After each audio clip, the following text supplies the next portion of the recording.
Hello and welcome to The Flow. Today on Cycling with Sully, we're learning what it takes to turn an old, forgotten, and neglected hybrid or mountain bike and turn it into the ultimate one-of-a-kind gravel bike.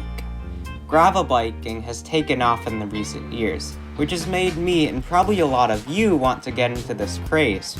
But not everyone wants to buy another expensive bike that will depreciate the second you take it out of the bike shop.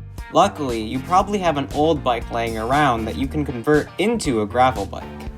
Last summer, I took a 1989 Fisher Advanced mountain bike that I found in a dumpster and turned it into a gravel bike. By adding drop bars, a wide range 1x drivetrain, and 700C wheels, the bike became totally different in pretty much every way than it was before. While I had lots of fun building the bike, unfortunately the frame was just too big for me. But that experience taught me a lot how and how not to do something like this again. Some parts worked great, others did not, so I decided to build another gravel bike, but this time from a 90s Gary Fisher Avantgarde hybrid bike. My main goal was to have a comfortable, capable, and reliable bike for the least amount of money. Here are the parts I will be using. Pay close attention because some of them might surprise you. Starting with the biggest change, literally, I swapped the original cheap 700C by 35 tires with 700C by 40 Kenda Flint Ridge Pro gravel specific tires. I figured the frame had plenty of clearance for big tires, but after installing them, I noticed they barely fit in the rear. Next, I changed the brakes. The original Shimano Altus cantilever brakes weren't terrible, but these Tektro Oryx brakes were a good deal and had new pads. I would have considered converting to V-brakes, but that brings us to the next set of parts.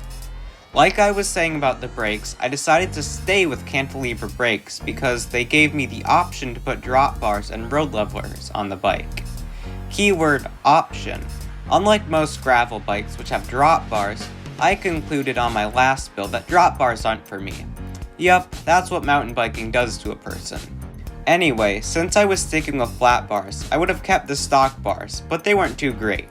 So I chose some sweet bars that have some nice rise to them. This shape will make the bike really comfortable, but it isn't as easy as that. I also had to change the stem because the clamp diameter of the original stem was too small, and on top of that, since the stem was threadless, I needed a threaded to threadless stem adapter. Oh, and I also needed longer cables. Finally, I put a WTB Volt saddle on the bike to replace the big cushy cruiser seat that the bike came with. And that is about all the major parts I will be installing on the Gary Fisher Avantgarde to make it into a gravel bike. Stay tuned for a full build video coming in the next week or two. If you found this video helpful, or even just entertaining, please consider subscribing to help Cycling with Sully grow.